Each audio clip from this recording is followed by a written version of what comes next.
Every day, someone gets hurt at a construction site. Many of these injuries could be prevented by paying attention during your orientation to job site safety.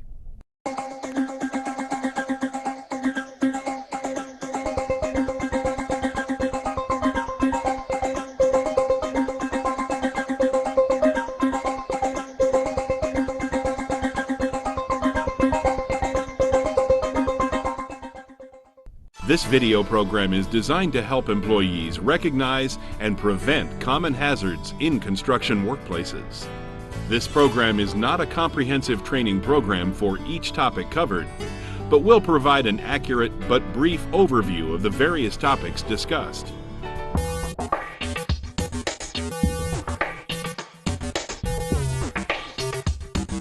Having a good safety attitude means recognizing hazards before they occur and taking steps to eliminate those hazards. Having a good safety attitude begins with being aware of your surroundings and being able to recognize an unsafe situation or act if one occurs. Your attitude starts with you. Be able to stay focused on your task at all times and follow all safety rules and procedures as set out by your employer. You should always take personal responsibility to ensure the safety of yourself as well as your co-workers.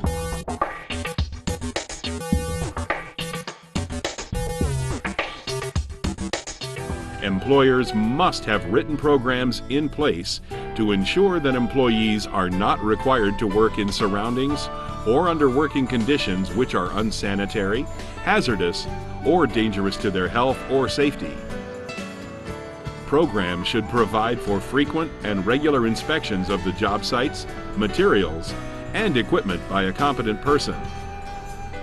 Machinery, tools, material, or equipment which are designated to be unsafe or not in proper working order must be identified by tagging or locking the controls to render them inoperable or be physically removed from the site. You need to be aware of the many different types of equipment that is utilized at the work site. Such equipment might include forklifts, aerial lifts, bulldozers, excavators, and backhoes. Specific training on every piece of workplace equipment may not be required, but every employee should be cognizant of the characteristics and movements of the equipment. Only employees qualified by training or experience should be allowed to operate equipment and machinery. Always pay attention during training sessions. Know your company's safety procedures, rules, and policies, and follow them. An effective safety and health program requires the cooperation of both the employer and employees. If you don't understand something, talk to your supervisor. Certain activities or safety procedures at a construction site require design, inspection, or supervision by a competent person. OSHA defines a competent person as someone who is capable of identifying and authorized to take prompt corrective measures to eliminate existing and predictable hazards in the surroundings. A competent person can also identify and correct working conditions which are unsanitary, hazardous, or dangerous to employees.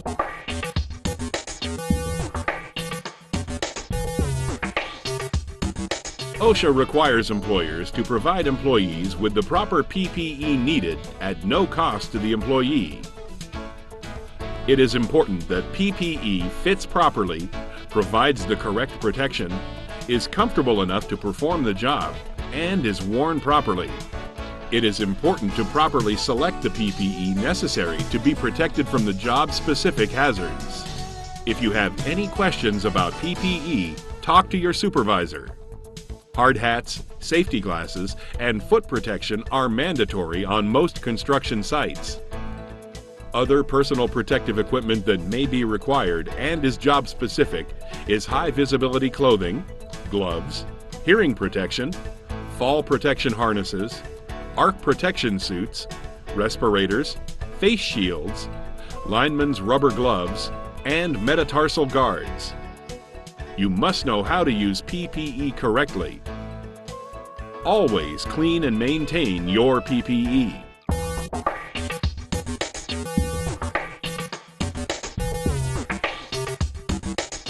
Slips, trips, and falls are a common source of injuries in construction. Many factors contribute and cause accidents of this type. Slip and trip hazards are all around. Be on the lookout for wet surfaces, obstructed views, poor lighting, cords or cables stretched out across walkways, uneven walkways, and tools, materials, or equipment left on the working surface. Take a proactive approach to keeping your site free from slip and trip hazards. Have a personal action plan. Prevent these hazards by paying attention. Clean up tools and place them in proper storage bins or cases. Report underlit or poorly lit work areas to your supervisor. Remove debris from work areas immediately. Reroute or properly cover exposed cables or cords that cross walkways. Always wear proper footwear.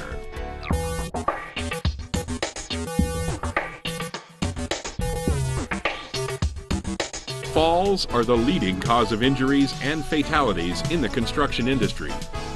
OSHA requires fall protection anytime an employee is working at 6 feet or more above a lower level, except when properly working on a ladder. Fall protection must be provided for all employees that are exposed to the hazard of falling into dangerous equipment, regardless of height. Some of the types of fall protection are guardrails, safety nets, covers, and personal fall arrest systems, PFAS. Your employer must determine the correct type of fall protection for the work being performed. Employees need to make sure they understand the fall protection and how to use it. If there are any questions or concerns, employees should talk to their supervisor before working in an area that requires fall protection. Protection from falling objects requires that hard hats are worn in construction areas and that barricades be erected protecting employees from falling objects.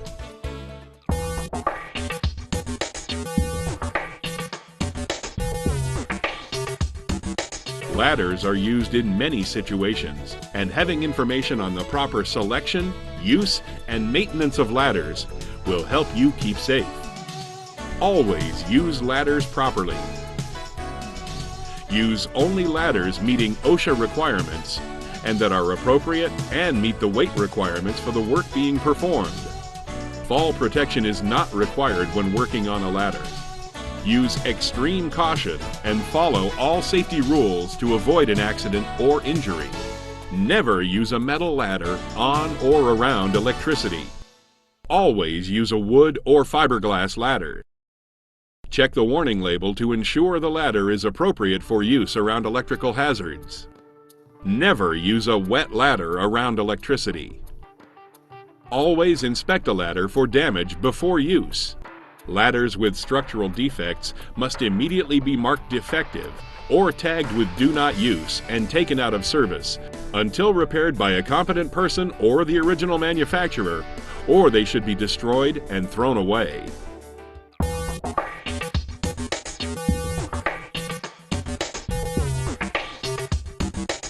It may be a good idea to perform a few stretching exercises prior to work each morning. Improper lifting, twisting, and bending can lead to serious back injury. Always use proper lifting techniques whenever you lift an object. Get help lifting heavy or odd-shaped objects. Never do it alone. Use special equipment such as dollies when possible to move items.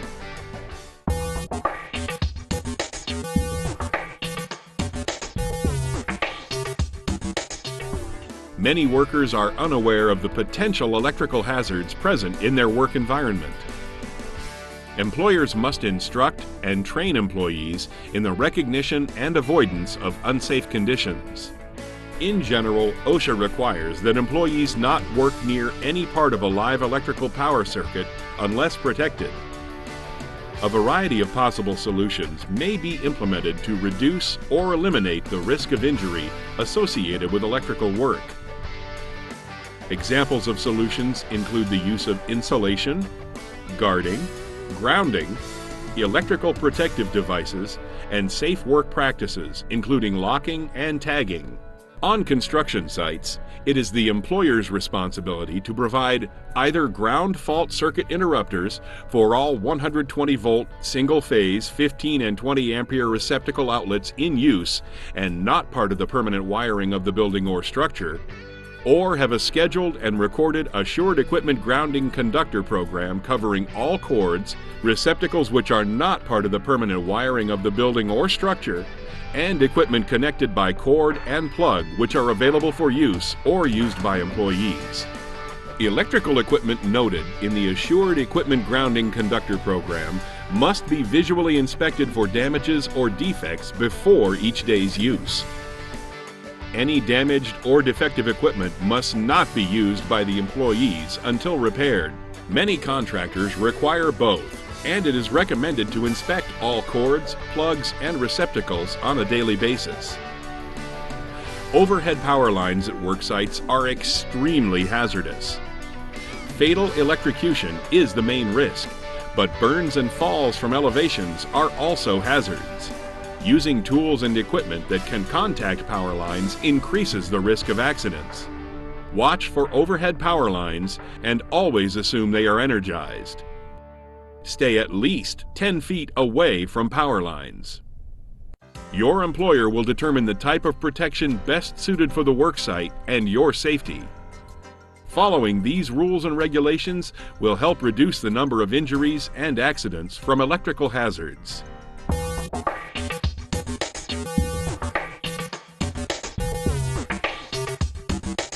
Hand and power tools are very common, both at work and home. The hazards associated with such tools are often overlooked or forgotten. Anyone using a tool needs to stay focused and use such tools properly. Always wear the appropriate personal protective equipment when working with tools. Power tools must be fitted with guards and safety switches. Never disable a guard or safety switch. Tools can be extremely dangerous when used improperly. To protect the user from shock and burns, electric tools must have a 3-wire cord with a ground and be plugged into a grounded receptacle or be double insulated. It is recommended to always use a GFCI.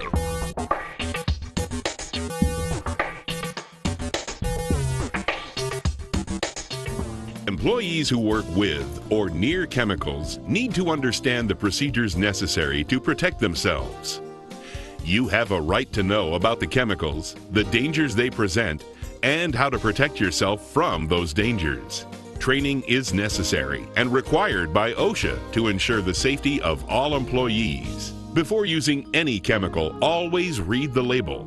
Make sure you are adequately protected by using the appropriate personal protective equipment. If you don't understand, ask your supervisor. Safety data sheets are required for every chemical used and must be accessible at the work site at all times. The safety data sheet is a 16-section, detailed informational bulletin prepared by the manufacturer or importer of a chemical.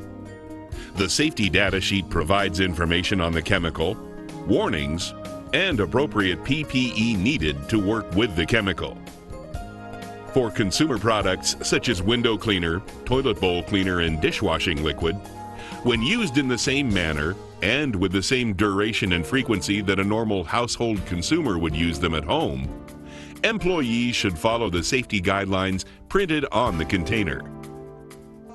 Employees should take training seriously and pay attention. Make sure you know the correct emergency procedures and use safe work habits when dealing with chemicals.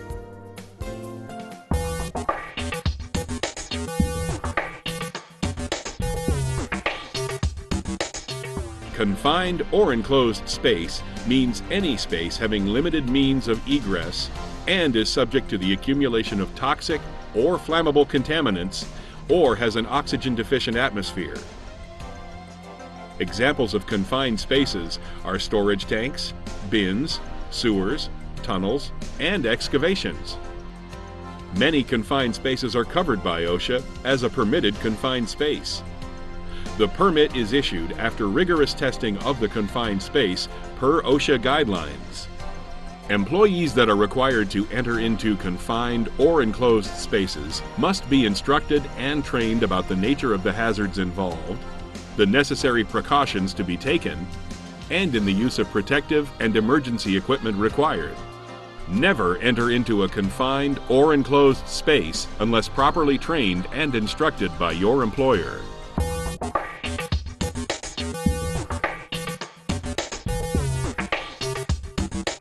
Scaffolds are useful.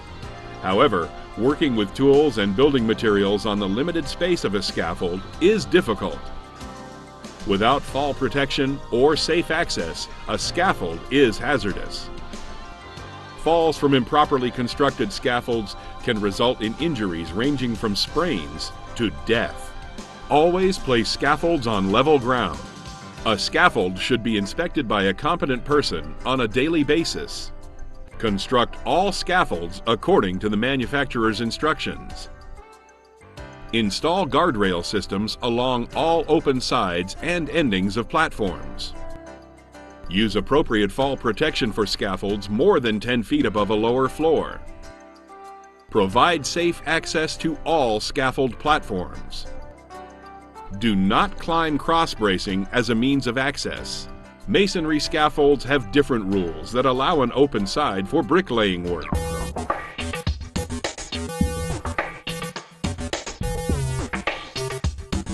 Cave-ins are perhaps the most feared excavation or trenching hazard. But other potentially fatal hazards exist, including asphyxiation due to lack of oxygen in a confined space, inhalation of toxic fumes, drowning, etc. Electrocution or explosions can occur when workers contact underground utilities. Always mark underground lines before digging. Trenches and excavations must be inspected daily by a competent person for evidence of possible cave-ins, hazardous atmospheres, failure of protective systems, or other unsafe conditions. Trenching and excavation work, due to its highly technical nature, as well as its inherent hazards, requires a greater level of training and experience than a normal worker would possess. Before undertaking trenching or excavating, make sure a competent person is present to ensure everyone's safety. Trenches deeper than 4 feet require proper shoring or a trench box and a proper means of exit and egress for workers.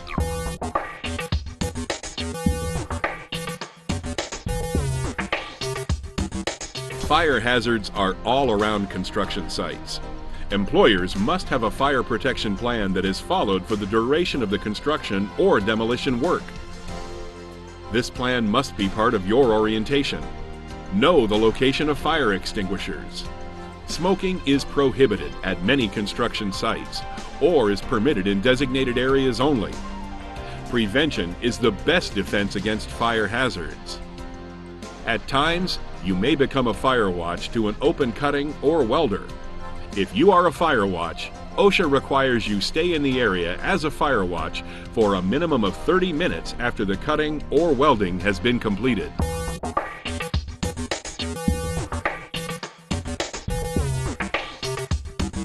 First aid is limited care for an illness or injury until trained medical attention can arrive. The employer has designated first aid personnel that work on the site. Be prepared at all times and know the locations of all first aid kits. Know the location of the nearest eye wash and emergency shower. Know who is certified in first aid training at the worksite, and finally, know who to call in case of an emergency. Report every accident or close call to your supervisor.